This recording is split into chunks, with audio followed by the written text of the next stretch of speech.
There's a lot of people that want to get lean. Like that's their main goal when it comes to their health and fitness journey. What would you say are the top rules, the golden rules they should stick to when it comes to getting lean? So I think one of the rules or one of the biggest challenges I think to communicate to people is how to start. I think everyone's pretty familiar with the law of thermodynamics, calories in versus calories out. Most people understand that in order for them to lean out, to lose weight, that they need to eat less calories than they burn.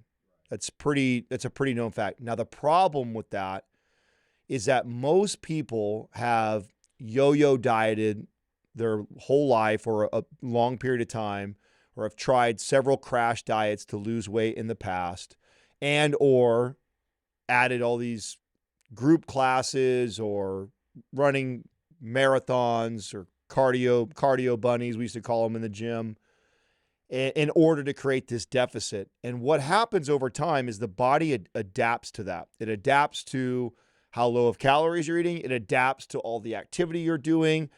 And if it's done that many times throughout your life in the pursuit of getting leaner, and then you come hire me and you're like, Adam, I want to lean out, I actually normally send you in the opposite direction you're normally ready for. And this is always a tough one to communicate. And what that looks like is actually eating at a caloric maintenance or even a surplus and going and building muscle first. And the reason why that's so important is this person is in a place normally where their metabolism has slowed way down from yo-yo dieting, crash dieting, doing these cardio type classes or exercises or marathons to burn all these calories, because the body is really efficient. And if you throw this low calorie diet and all this activity, initially you might see a little weight loss, but eventually what happens is the body goes, oh, Doug's not going to feed me any more food and he's going to make me run every day. I need to learn how to survive. My body needs to adapt. And what that means is, in other words, my metabolism needs to slow down. And this is normally when someone comes to me and they need help. Anybody who has a terrible diet and they eat 4,000 or 5,000 calories at McDonald's every day and they stop doing that is going to have a lot of success. But that's not how I get them. I normally get somebody who has tried to lose weight, has tried to lean out many times on their own, and now they're frustrated. Now they're willing to invest in a personal trainer like me. And now what do I do with them? Well, the very first thing I do with them is I need to speed up their metabolism. And I do that through a calorie maintenance or even a surplus, and actually focusing on building muscle, getting stronger. That way I can increase their metabolic rate so that in the future, when I decide to reduce some of their calories, they're in a much more sustainable place. And one of the things you and Mind Pump are known for is giving no BS advice. The last episode we did super well with my audience, and I think it's because you gave this no BS approach for how somebody can go from like 30% body fat to 10% body fat.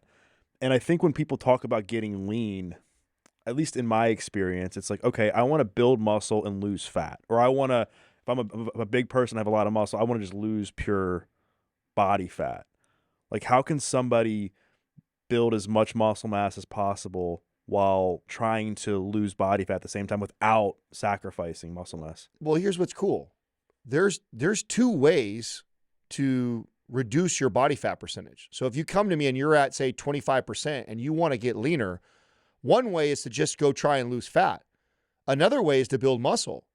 So if the scale doesn't move, but I add 5 or 10 pounds of muscle on your body and I don't put any body fat or minimal amount of body fat on there, you will actually go leaner on your body fat percentage. So you actually go from 25% down to 24 or 23%. So I think that's the misconception, is a lot of times people think that the only way to get leaner is to lose. And that's why they get into this rat race of cutting calories, creating activity, which tends to serve them early on in their journey, but it leads to a hard plateau. A much better approach and strategy is, hey, let's get leaner, but let's do it by building muscle first, because that is metabolically advantageous.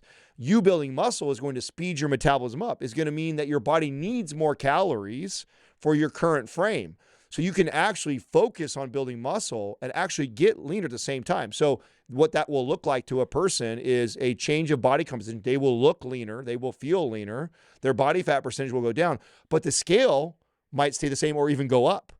And that's where this is where the psychological part or the challenge is for a lot of people, because if you get a client, and we're using the number like 25%, but let's use a higher percent, like 30, 35%. This person has got a lot of body fat on them. And they come to you and they want to lose.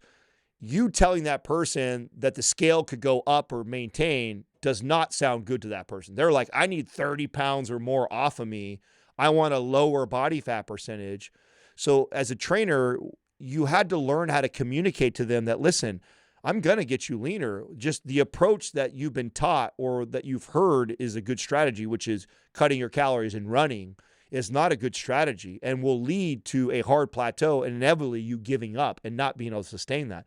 A much better strategy is actually if we go build muscle, because I'm going to increase your metabolism at the same time as leaning you out and you building muscle. That is the ultimate place to be and the ultimate place to start, even though when you look at it from somebody who is married to the scale, it's really tough to get that person to wrap their brain around that, because they see themselves as, I'm fat.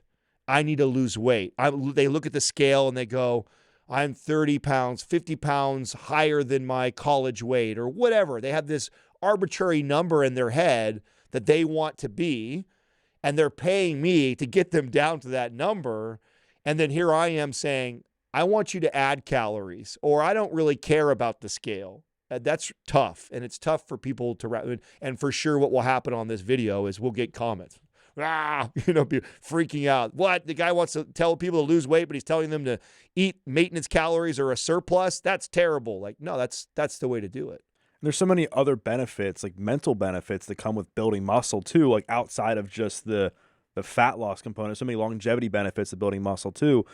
And I think that people, they get confused when it comes to building muscle. They're like, all right, do I need to go in and do circuit training? Do I need to go in and do like a one body part a day split? Do I need to go in and do full body? What's your like no BS approach to building muscle? This is funny because obviously it doesn't serve me. I'm in the business of selling people training programs, but I'm going to tell you it's not that complicated. It's not that hard. We overcomplicate this. And the mistake that we make, I think a lot of times, is doing too much again, thinking that more is better. The more I exercise, the more I train, the more I push, the more results I'm going to get. Doesn't work that way.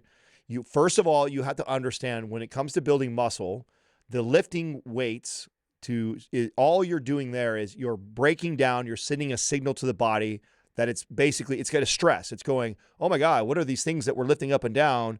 This is new to me. I need muscle to do this. If he's going to keep doing this to me every day, the part of the adaptation process is that you go in there, you stimulate, you cause a stress. The body then goes, hey, we need muscle. Well, here's a problem though. The body may say, hey, we need muscle, but if you as a client don't give it the nutrients it needs to build that muscle, then it just hears that loud signal and you don't give it the building blocks to go do it, which also causes a hard plateau, and which is also caused by doing too much, not feeding the body adequate, not giving it adequate recovery. And so there's a delicate dance of how much we want to stimulate, how much we want to stress, with also feeding it properly in order to do that. And what does that look like? It actually looks a lot simpler than you think. In fact, we were just talking about this today on our show. We would literally solve the obesity epidemic. By the way, this will get clipped and then we'll get all kinds of debate about this. We would solve the obesity epidemic if we could just convince the world to exercise 2 days a week, full body routine. That's it. Literally one exercise per muscle group, full body, twice a week, literally nothing else. That right there would literally solve our obesity epidemic. Would that mean everybody would be in the best shape of their life? No, I'm not saying that. But lifting 2 times a week, a full body routine, one lift per muscle group, okay, 2 times a week, is enough to build a incredibly healthy, strong, fit body. And then, heaven forbid, you pair that with walking a little bit and some activity throughout the week, and you're going to have an incredibly healthy person, especially if they balance that out with a high protein, good whole food diet. Like, it's literally It's that simple, yet that difficult, right? It's the most difficult part about it is sticking to it, being consistent with it, and not overcomplicating it, and then in doing it every day. Because what gets difficult is you see that, okay, this guy's telling me I only need to lift this much, and then all I got to do is eat whole food and hit my protein intake, right, and eat whole foods. I don't need to weigh. I don't got to measure. I don't got to track like crazy. I just need to eat these whole foods. I need to get my protein intake and then lift 2 times a week. That's all I got to do. And then they start doing it, and the results don't come fast enough, and then they start tweaking and they start messing with things. Oh my God, it's too much food. Oh my God, I'm not doing enough activity, and they start doing more, thinking that more is going to get them there faster. And sometimes, this is why this is difficult, sometimes in a temporary 1 to 2 week, maybe 3 week window, it might serve them. More activity, more calorie burn. Oh, they might see the scale go down a little bit. They might feel a little bit better because they're doing more, they're exercising more. And so in their head, they start going like, oh, this is the right way. Okay, more. And they keep going that path. And then the inevitable happens. Right. And I don't know what the current stats are as far as people who are overweight, pre-diabetic, obese in the US, but I know it's gone up, and I know it's like way higher than it needs to be. So you're right. I think the average person is overweight and obese, right? Yes. Doing a full body workout twice a week is going to see amazing benefits. I think people can even be confused with this when they hear full body. It's like, well, does that mean I just go in and I can just do like a leg extension for my legs? I can do like bicep curls for like, so what I'm getting at. You could, let me simplify it even further for you then, because I see where you're going. Yeah, to make sure that somebody's being effective with these workouts. I'll even be even more straightforward, even more simple, even more basic. And I promise you, like we could literally look at like the big 5 lifts, right? Squat, deadlift, bench, row, overhead press. Instead of even looking at it like a full body routine per muscle, let's not even look like that. Let's do those 5 lifts, practice those 5 lifts 2 times a week. So you literally go in, you do each one of those lifts for 3 sets. 3 sets of somewhere between 5 reps and 15 reps. You choose. You can stick to 5 for a while, then change to 10, then change to 15. We can get into the why you want to undulate, why that's like really complicating things, like simplifying it as easy as possible. This is what I tell my mother, my father, my family members that I'm trying to get in the gym. Like, here's the 5 lifts, practice them 2 times a week, 3 sets of each of them. 5 reps or 15 reps, you choose. You're feeling strong that day, lift heavy, lift 5 reps. You're not feeling so strong that day, lift 15 reps. You're somewhere in the middle, lift 10 to 12 reps. Literally follow that advice on those 5 lifts 2 times a week, and I promise you, you will actually, and paired with eating whole foods, hitting your protein intake, and you will build a physique. And so I think once people get going with a routine like this, eventually, if they don't increase their intensity or increase the weight, they're going to kind of plateau over time. Like, what's your advice for the people that have already, they're getting started on what we're talking about, but they're wanting to make sure that they're increasing the intensity over time to continue to build muscle? So okay, progressive overload is important to building muscle. Okay, that's what you're alluding to. If you're going to continually see progress inside the gym, building strength and building muscle is important. That's progressive overloading. Now we've did an episode before where I think we did the 9 different ways to progressively overload. You can slow down tempo. You can add weight. There's a lot of different ways that you can progressively overload the body. But the truth is that if you go in, you practice those lifts I said, with the intent of trying to get stronger, you will naturally progressively overload. Meaning the first 2 weeks that Doug did squats, he could only do 135. But by week 3, you felt strong enough you could do 150. So you put 150 on the bar. You are now increasing your volume. That's progressive overload. So you are now overloading the body. You are now going to get stronger. You are now going to adapt, and you're going to continue through that plateau. Now, we could talk about what happens months down the road of consistently eating well and training, and now you're starting to hit hard. But really, for the first year to 2 years, most people are strength training. They see a pretty good, not exactly linear progress, but I'd say month over month, looking at those lifts, most people can add a few pounds to the bar every month for a good year or two. It's after that, things get more complicated when you become more advanced and you've already built a healthy, strong physique. Now you're trying to get a cover of a magazine physique. You know what I'm saying? Like there's levels to this. And I think part of why the general population gets so discouraged is because a majority of the coaches, trainers, influencers, YouTube stars that are communicating health and fitness to the general population are really speaking to themselves.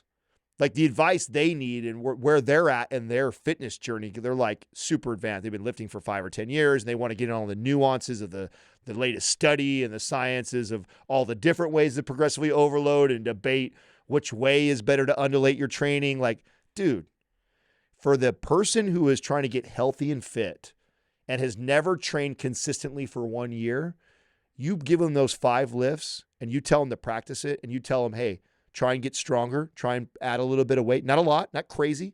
Add a little bit every time you go to do that lift. And I'm going to show you somebody who continually sees progress in their physique.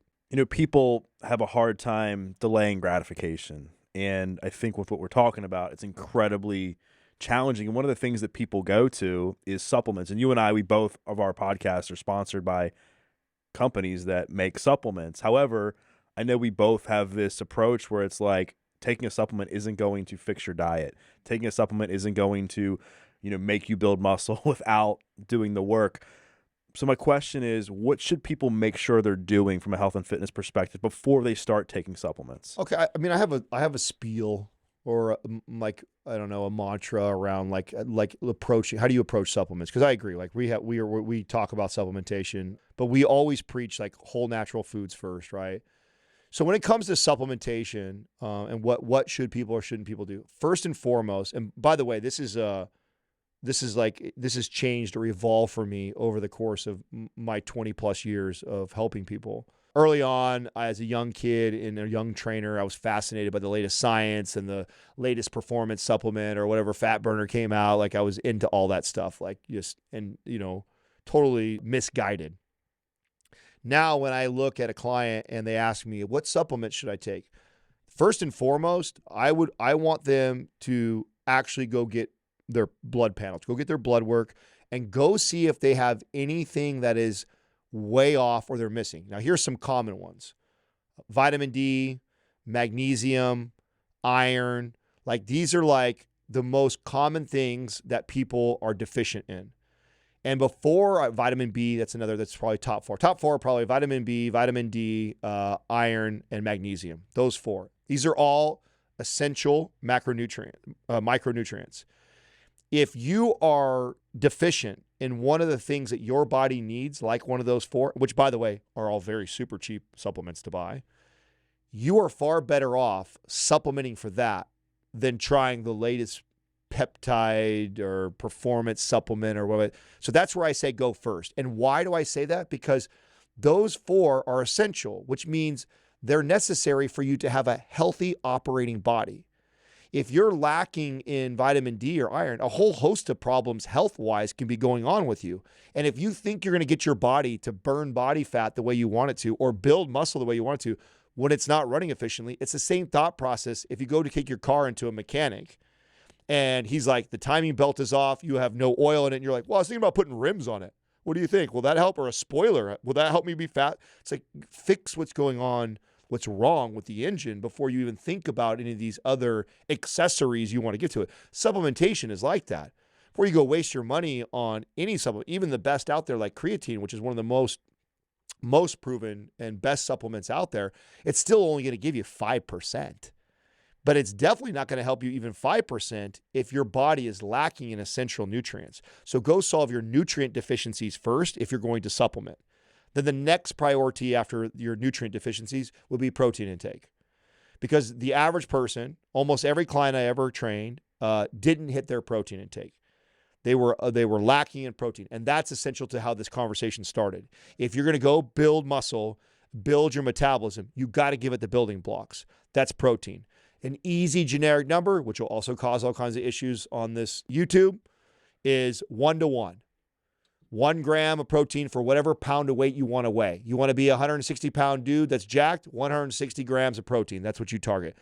I know what the science says. I know it's 0.6 to 0.8 kilograms per lean body mass. I understand that, but you tell that to an average client, they're not going to bust their calculator out every single time and weigh themselves to figure exactly what. An easy way to get most people to follow where they need to be protein-wise is whatever weight they desire to be, however much they want to weigh, eat that in grams of protein. Most people struggle through doing that through Whole Foods. I will always push someone, go to Whole Foods first. That's the best route for us. I want to encourage that, but I also recognize that that can be challenging. So then the first supplement that I think is the most valuable is a protein supplement. So they make sure that they hit that intake. Then next after that is probably creatine, just because creatine is so valuable from cognitive benefits to performance to recovery to building muscle. But even then, you're talking about 5% in the grand scheme of things when you talk about how much nutrition, sleep, water, recovery, all that matters. Supplements is so far down the totem pole. And if you are going to dabble in it, you're looking at that in that order is how I do it.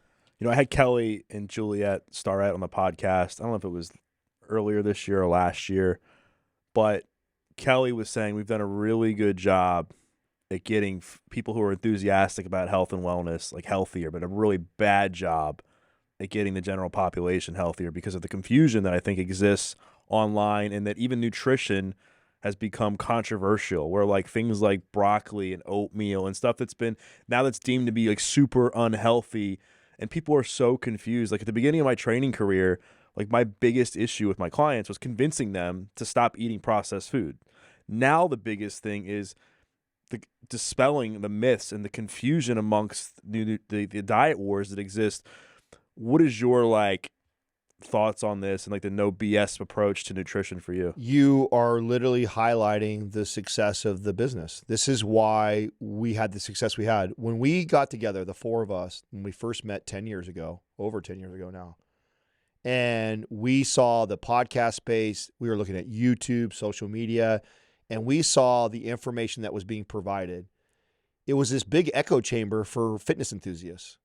All the conversations were the smart trainers and doctors and professionals that wanted to debate the different programming and the latest study and what science is coming out to support this diet and that diet. And it's like everyone that was arguing and fighting were all the fitness fanatics. And meanwhile, the general population was getting lost in the weeds. And our experience, Justin, Sal, and myself, came from training normal people. I didn't get to train fitness fanatics. My entire career, so was their careers, was based around training the general population. So when we came into this social media space, and we heard the conversations that people were having out into the ether, right, to the general population, basically, and we're going, this is not the stuff I communicated to my clients. Like, this is not helping any of them. This is stuff that my peers and I love to debate and talk about, which, like, example, you'll see it in this interview. There's going to be some trainers and professionals, maybe some doctors, they're going to try and argue something I said and, refer to some study in science. And it's like, what we knew to do was to ignore that noise and to focus on our clientele. Now, the irony of this, we thought, was this is hilarious. Like, you have all these fitness people that think they're helping people by dropping all this great high-level science and arguing over the diets and stuff like that are really only speaking to about 5% of the population, that are really, really glomming onto their information and learning from them and changing their behavior. They're already fitness fanatics. Meanwhile, they're leaving the 95% behind or frustrating them. And so when we came in to do this, we agreed on that. We said, listen, don't get caught up in what everyone's going to want to debate and argue with us and stuff like that. Stay in our lane, stay focused on helping the general population, communicating the information that's going to change and help their lives, communicating the information that we had already done for decades to regular old people, and don't let these people distract us on our mission. And we built this thing literally around that. And that's why it's so successful. We had no media experience. We didn't have any strategies on algorithms and social, like none of that stuff. It was like, let's go out, let's go address the 95%, and let's go help them. And let's not worry about all these other people that are going to want to debate and argue over the latest and greatest science. Now, to our benefit, I've got somebody like Sal, who is a science nerd, and has read all the studies that they all debate about and has all the experience of training clients like Justin and I have in person. So we've got the knowledge and the science nerd to debate all the doctors and the science nerds that want to get into that argument. And we have the communication and the experience to be able to filter all that and then disseminate that information to the general population. And that has literally been like our core values. Is like, this is what we're going to do. We're going to go out. We're going to sift through all this stuff that these people are making it more difficult for the average person. And then we're not going to get focused on debating people and that are our peers. And we're going to focus on helping the general population and helping them understand all this noise in this space. And we've built a very successful business purely off just doing that. And so, like, peeling it back even further, like, what do you think are the nutrition guidelines, other than the protein, which you talked about, that you think people should follow? It's that easy. Protein as the cornerstone, whole foods. That is literally it. It is that simple, yet it's difficult. It's hard. What does that look like, coaching somebody through that process? Or what does maybe a blend of that look like? Well, it looks like this. It looks like my goal, because let's be honest, do I not ever eat something out of a wrapper? Do I not ever eat processed food? Of course I do. Of course that makes its way into my diet. But I don't fool myself because it's a protein cookie in a wrapper. I don't fool myself into thinking that's actually healthy or good. Like, my goal is always to prepare my meals, to eat whole foods. I recognize that sometimes I eat a bar in a wrapper. Sometimes I have to order food from DoorDash. I recognize that happens. And then I do my best in that situation to make the best choice I can that's the healthiest for my body. But I in my head, I'm going, oh, that's not a perfect day. And I'm always striving. I'm striving for perfect, recognizing I'll never be perfect. And that to me is the North Star for our clients, is like, your goal is to try and get to eating whole foods, all whole foods, and hitting that protein intake through it. If you need supplementation, you're using things like protein powder to get there. But the goal is to be striving for that and getting closer and closer to that perfection, recognizing you may never, but following those principles, again, is going to lead you down a very, very healthy relationship with food and a healthy body and physique by doing that. It's amazing. People, I think, when they hear this or they're watching this, they're listening and they're like, I think this all sounds great. I haven't eaten healthy in 10 years, 5 years, 20 years. And oftentimes people, at least in my career as a trainer, they have this all or nothing approach where it's like, I'm going to shoot for this goal of eating mostly whole foods and keep my protein high. And then the minute I don't get there, I'm going to quit. Like, what advice do you have for the person that has this all or nothing mentality, that hasn't developed these healthy habits so they can stick to it? Okay, so that's a really cool point, and brings me to another point and another strategy that Justin, Sal, myself all eventually came to, even when we weren't friends. But it took me almost a decade before I figured this out. And that was, instead of having this all or nothing approach of, I have a client who's never ate healthy, they eat all this processed garbage food, and now they're starting with me, and now it's like, okay, switching all the whole foods. Like, oh my God, that's too much. It's too overwhelming. It's setting them up for failure. And so what I learned to do, this was back when I stopped doing meal plans, right? So back in the day, somebody would hire you and you would write out a meal plan for them. And the way I explain that to people today, like why we teach trainers not to do that, is because like giving the answers to the test, right? They're not learning anything by doing that. So you may be helping them with the answers temporarily, but they're not really going to learn any new behaviors or take that and change their life with that. So you can't just give them the answer to the test. You have to bring them along. You have to educate them to get there. And when you have somebody that is so far removed from whole foods, you do not want to take that person and go, okay, no more fast food. All we're eating is whole foods, because they'll end up rebelling and they'll end up failing. A better strategy, and what we do when we get somebody, is I don't tell anybody how to eat. Like, I go, okay, so let's say you hire me today and you wanted to lose a significant weight, and you're this person. You eat horribly, and you do. Like, you've never ate whole foods in your life before for a whole day. So I go, hey, this is what I want you to do, Doug, for the next week to 2 weeks, depending on how. If I can get 2 weeks, I prefer it, but I'll take a week. I can get a lot done in a week. A week to 2 weeks, I want you to track what you eat. And I want you to eat whatever you want. If you normally have a Snickers bar every day at noon, have that Snickers bar. If you normally drive through McDonald's for breakfast every morning, have that. I want you to do that. What I want to see is I want to see what a normal week or 2 weeks looks like in Doug's life. And then what I do as a trainer is I look at that and I assess that. Now, here's what you learn when you teach people this way over years and years and years, and you run into these situations of people that's such a drastic difference, is rarely ever, not rarely ever, never is somebody who eats all processed or eats out is getting all the things their body needs. Meaning, almost always, kind of like how I told you the 4 supplements that people are deficient in. There's also things that people miss in their diet when they eat a bunch of crap foods, processed food. They almost always are missing on protein. They almost always don't get enough fiber. They almost always don't eat enough healthy fats. They almost always overeat saturated fat. They almost always are over-consuming in sugar.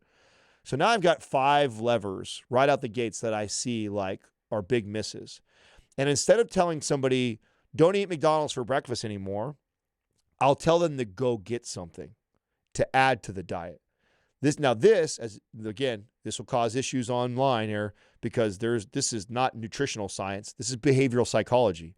This is understanding the behaviors of people that have this really bad relationship with food. And if I rip it all away from them right away and tell them to do this, I know they'll fail. So instead of telling them they can't and don't, I say, you know what I need you to do, Doug? All I want you to focus on, I'm not going to tell you to stop eating McDonald's. I'm not going to tell you to stop eating that Snickers bar, but our first step is this. We need to get you to 170 grams of protein a day, okay? So for the next week or 2, that's all I want you to promise me is we hit that. So I'm not going to tell you don't do McDonald's, I'm going to tell you that, but let's go after 170 grams of protein every day. And you're like, wait a second, I can still have my Snickers bar or my, like, yeah. So long as you get your protein, that's all I care about. So that's where I want your head to focus on is just go get that. What this does is it does not put them in that tailspin of I can't or I want to rebel. It's like, he ain't telling me I can't have this. Okay, I can prove to him I can go get it. Now, what I know from my experience is when someone actively goes after 170 grams of protein, good luck eating a Snickers bar, ice cream, McDonald's. Like, what ends up happening is something's got to give. They're going to have somewhere where they normally would have made this bad choice, they now have to go actively after this high protein, better meal. I also know that protein is very satiating and hard to get, lots of grams of protein. So they'll have to go after it. And what will naturally happen is that other stuff will fall off. And so I'm telling them to go do that. And then 2 weeks goes by and you're crushing, we're hitting it and everything like that. And you're loving it because I'm not telling you can't have anything. And now I do the same game again. I assess the diet. Now you're hitting protein like crazy, but where else is he missing? It's like, oh, we're still not getting enough fiber in the diet. Again, not going to tell you not having it. I'm going to say, this is what I want you to do now, Doug. We're going to add 2 cups of broccoli or whatever your favorite vegetable is because I want to get your fiber up. 2 cups of broccoli to your day every day. You're hitting the protein intake, stay the course. We're doing great. You're crushing it. I can tell already you're starting to build muscle. You're getting stronger in the gym. We're celebrating your wins. Now the next thing we're going to do is let's add 2 servings of vegetables a day. Here's your choices. I give them some choice in it. Can you do that? Yeah. Wait. I can still have my Snickers bar. Or I can, I'm not going to tell you can't have that, but as long as you do this, and then I'm going to do that to them. And then what ends up happening is over time, as I tell them to go after these things, it starts to fill the space of those bad choices they had before. And the reverse psychology that you're doing on them by not telling them they can't have something is huge, paramount to their success and them not rebelling, them not giving up, them not feeling like a failure. That way, if they do end up having that Snickers bar, they do that thing, they don't feel like, oh my God, I failed my trainer. No. Our goal is just this, just focus on that. That strategy to getting somebody who you mentioned that has like a really hard relationship or has never ate healthy foods before is the only way, in my opinion, because I've tried it a million other ways and never had success. It wasn't until I hacked into the behavioral psychology side of this and figured out, oh, wow, if I stop telling people they can't have or don't do this, and instead I say, go get this, I would be far more successful. This episode is brought to you by Jasper. Indoor air can be up to 5 times more polluted than outdoor air. From dust and allergens to harmful chemicals, it's everywhere, even if you can't sense it. That's where Jasper comes in. an air purifier that goes beyond the ordinary to truly transform the air in your home. Whether you have allergies, pets, or just want to breathe cleaner, healthier air, Jasper is designed to help. This isn't your run-of-the-mill air purifier. Jasper combines industrial-strength filtration with an elegant design that seamlessly blends into your home decor. Jasper uses top-tier hospital-grade filtration to capture particles as small as 0.1 microns. That means it's catching allergens, dust, and even mold. And the best part, it's whisper quiet. You'll barely even notice when it's running. Breathing cleaner air can lead to better sleep, less congestion, fewer allergy flare-ups, and overall improved wellness. Imagine waking up feeling refreshed because the air around you is actually clean. If you've met Shadow, you know he's a big shedder, but it's the price that you pay for love. With that said, I've had my Jasper for over a month, and I definitely sleep more soundly, and I am way less congested than before. The setup is super simple. Plug it in and let Jasper take care of the rest. There's no complicated installation, just clean air immediately. Right now, listeners of the Adversity Advantage podcast can get a special discount on Jasper. Head over to jasper.co, that's jaspr.co, and use the code Doug for $100 off each Jasper. Remember, Jasper isn't just about filtering air. It's about improving your health and quality of life while fitting seamlessly into your home. Don't compromise on something as vital as the air that you breathe. So head over to jasper.co and use the code Doug for $100 off. Now back to the show. One of the other big challenges I think that exists is maintaining weight loss, fat loss, a level of leanness. Like I think people sometimes they'll do like a 12-week cut or an 8-week cut or 16, whatever the example is. They'll get there and then it's like, well, how do I maintain that? And sometimes it can be really hard because kind of stuff comes up, life happens.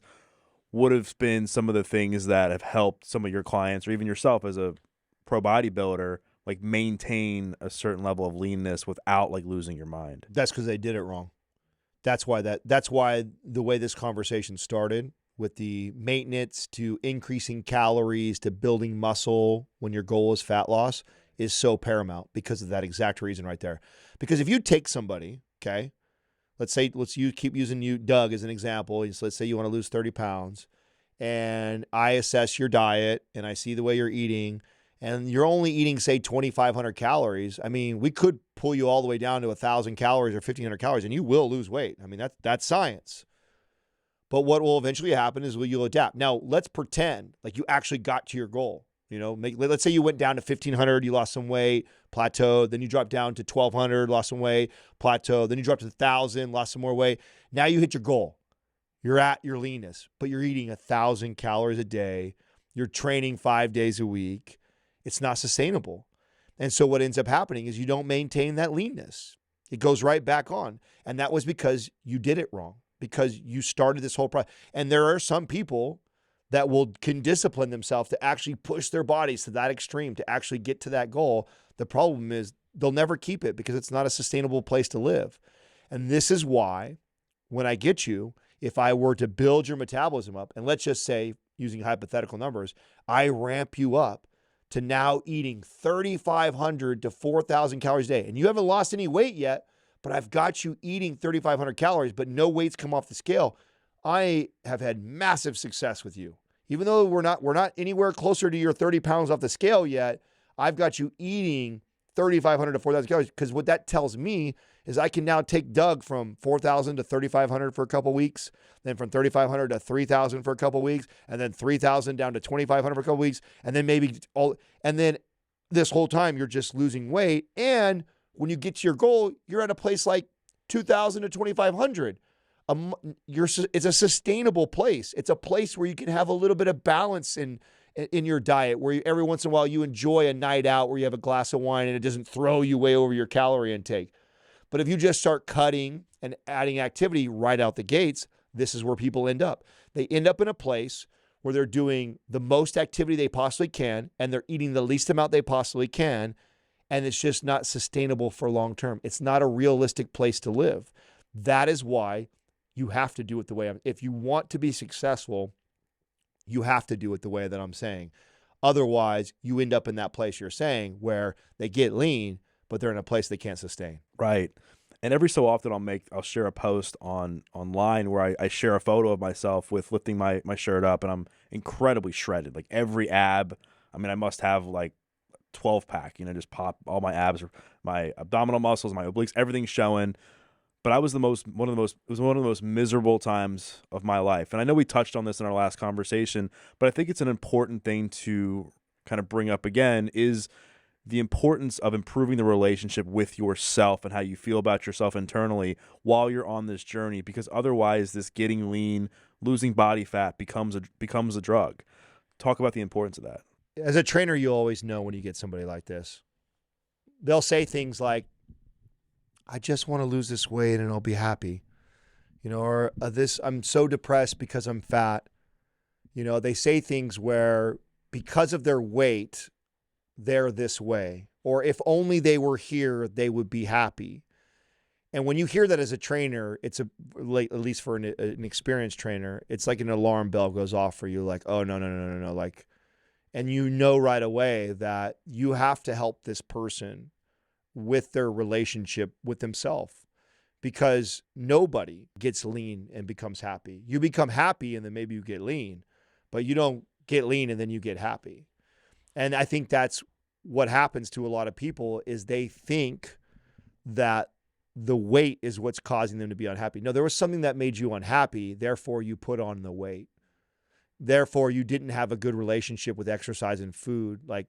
And until you learn what that is, the root cause of what caused all the weight. Because let's compare this. And I know that you have some experience with talking to people with like addiction and things like that, right? And you have somebody who is addicted to a drug. A lot of times when you're addicted to a drug, it's not just the drug isn't just the problem, right? Many times they have some underlying trauma that they're using the drug to medicate or run from that trauma. And even if you get them off, say the cocaine or the heroin or whatever drug it is, if they don't solve the trauma or the root cause of that, they just trade one addiction normally for another addiction. I'm sure you've seen this before. When you get somebody who is obese or is put on a lot of weight for a long period of time, you're seeing the exact same thing. It's only manifested in body fat, and the drug is food. And so the same thing applies, though. Just me fixing the food isn't going to solve that person's happiness. They have to figure out what got them there in the first place, whatever trauma, whatever makes them not love themselves to allow themselves to get to that place. And it's not them getting to a certain weight. It's actually them solving that, which a lot of times good trainers will have relationships with therapists and work in conjunction with them. Like later on in my career, as I pieced this together, I always had like a therapist at a phone dial away, so that when I had a client like this, that I knew I wasn't qualified to really help out. Now, over time, I think I acquired the skills to help manage and help somewhat, but that's not my profession. I know that. And if I got somebody like that, I would always encourage them to work on that first, because, or at least in conjunction with me helping them with exercise. It's because I can only get you so far. I can push you and work you out and tell you all the best exercises and all the best supplements and write a meal plan for you.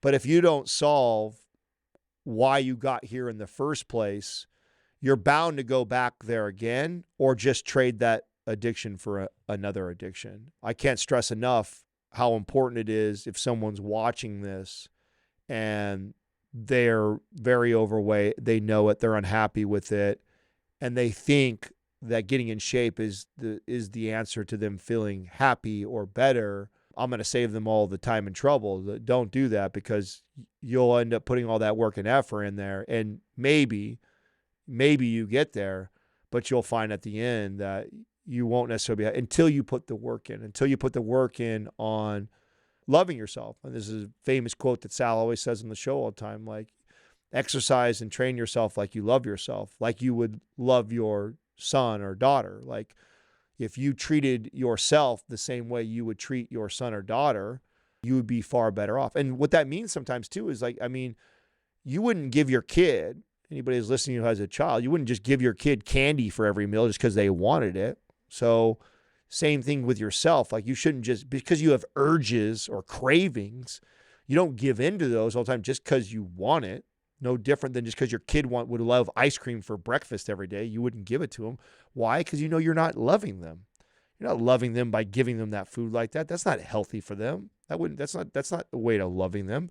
So the same way you have to learn to love yourself. And part of that journey is working on that trauma, figuring that out. So that way, when you make choices around food and exercise, you're doing it from a place of love. I go to the gym not because I want to change my body and I don't want to be fat. I go to the gym because I love myself and I want to take care of myself. And I want to be the best, healthiest version of me, because that is the best version of me. I'm a better dad. I'm a better partner. I'm a better coworker. When I'm healthy, when I'm fit, when I'm strong, therefore, the motivation for me to go do that is not the way I look and my image in the mirror. It's the way I feel and the type of person I am when I take care of myself. You've got to get to that place if you're going to be successful. So you've talked about that, the relationship to yourself, and then what you covered in the beginning as far as being like non-negotiable things you must do in the context of building muscle, getting lean, losing body fat, etc. Anything else you'd like to add that is as instrumental or as important as the things we've discussed already? I think having a good support system and a good partner is extremely valuable. I didn't learn this until I got older. When I was in my 20s, if I had to make a list of like, oh, the perfect woman or the perfect wife, I had these attributes. I don't think on that. I thought because I was this trainer and I was so health and fitness minded, like, I don't need someone like that. I'll take care of that for us. I'll be the fitness person. But I'm human.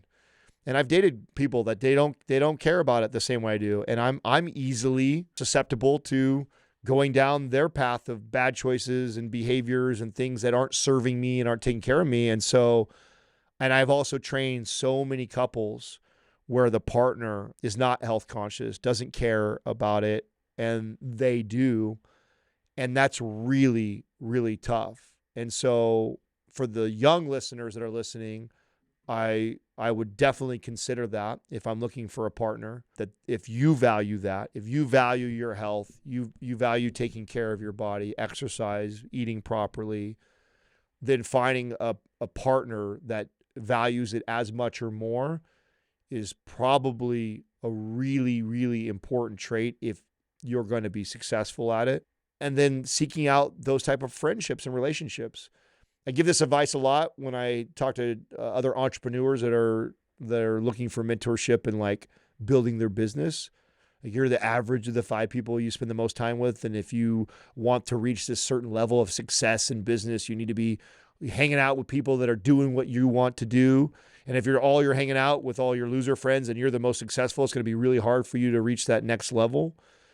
It's very similar with health and fitness too. If you hang around a lot of people that drink and smoke and eat like crap all the time, and you're the only one that's trying to make healthy choices, that's tough. And so, and what's really tough is when those people have a long relationship or attachment to you. You guys have history. You go back many times attached to childhood stuff, but evaluating that and recognizing that you are now at a place where you've recognized that you want to love yourself, you want to take care of yourself, you want to be healthy, whether it be for yourself or maybe you're a father or a mother now, and the people you are spending the most time with don't value that the same. This may be the time to start to seek out new relationships and change your circle, the 5 people you spend the most time with.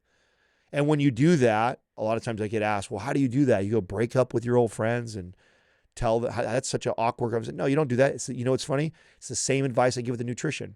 I don't tell you to stop eating your Snickers bar. I don't tell you to stop hanging out with Steve just because Steve's a loser. What I tell you to do is go find people that you want in your life and start to fill your time up with those people. And what will naturally happen is you won't have very much time for Steve anymore. So you need to understand that you don't have to have this big breakup call. You don't have to tell Steve we can't be friends anymore because Steve's fat, lazy, and doesn't care about his health and fitness.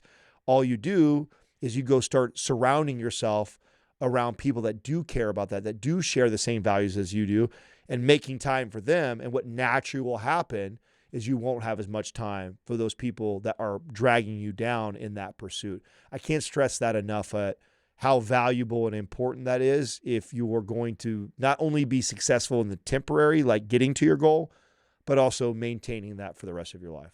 Well, Adam, this has been an amazing conversation. I think the audience can get a tremendous amount of value out of this. Just wanted to thank you again for your time, for coming back on the show. I really appreciate it, man. Always love talking to you, bro. Thank you so much for watching. If you like this video, I really think you're going to like this video as well. I'll see you there.